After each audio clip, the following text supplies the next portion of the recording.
Donc, poursuivons deuxième partie de la description de la présentation des consignes du projet ou du concours qui vous est proposé. Donc, voilà. Donc, nous étions rendus à la troisième consigne ou contrainte à utiliser, deuxième, pardon, qui était de inclure seulement des images qui étaient tirées d'une banque que nous avons présélectionnée pour vous.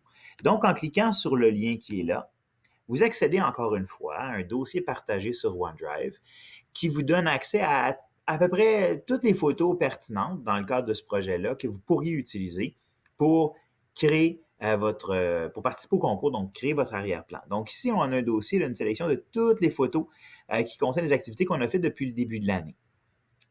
Votre choix de photo, je vous suggère de le faire d'abord, c'est-à-dire avant de commencer à créer votre image puis dans Canva, là, je vous suggère de commencer déjà à parcourir les images dans le dossier qui est là, de télécharger les fichiers, en fait les images, les photos que vous trouvez intéressantes, de les mettre dans un dossier sur votre ordinateur. C'est à partir de là que vous allez pouvoir construire votre image ensuite.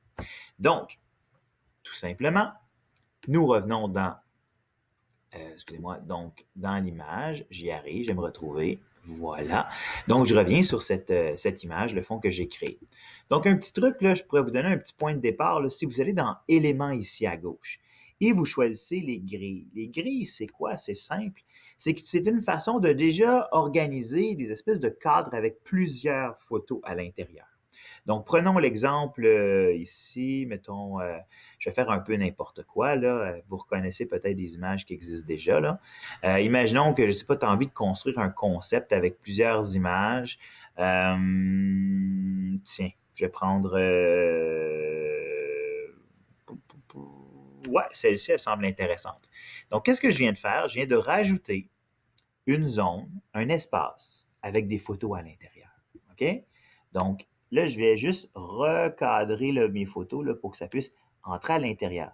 Souvenez-vous, dans la première vidéo, je vous avais dit de laisser un espace blanc tout le tour. Ben, c'est exactement ce qu'il faut faire. Un petit espace blanc.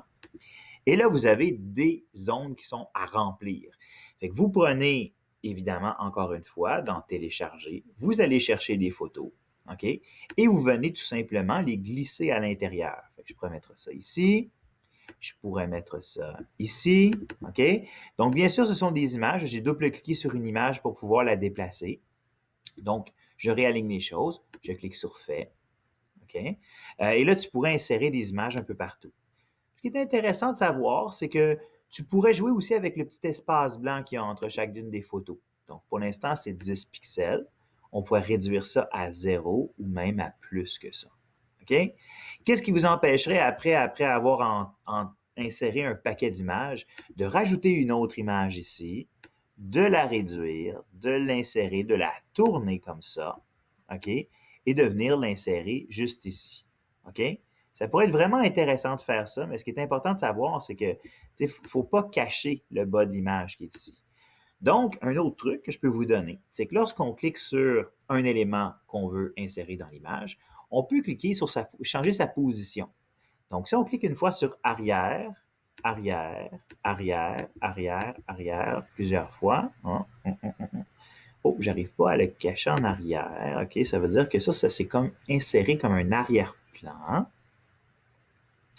OK. Donc, on comprend que je peux pas aller comme en dessous de l'arrière-plan que je vous ai envoyé. Donc, on va le supprimer. Donc, ce serait une façon. D'autres choses super intéressantes dans éléments ici. Je reviens ici.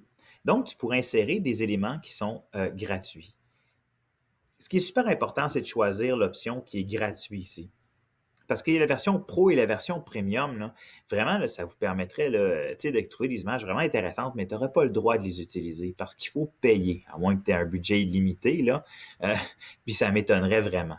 Donc, tu choisis l'option gratuite, ok, donc des images qui sont gratuites. Et là, tu pourrais, je ne sais pas, moi, taper des mots-clés.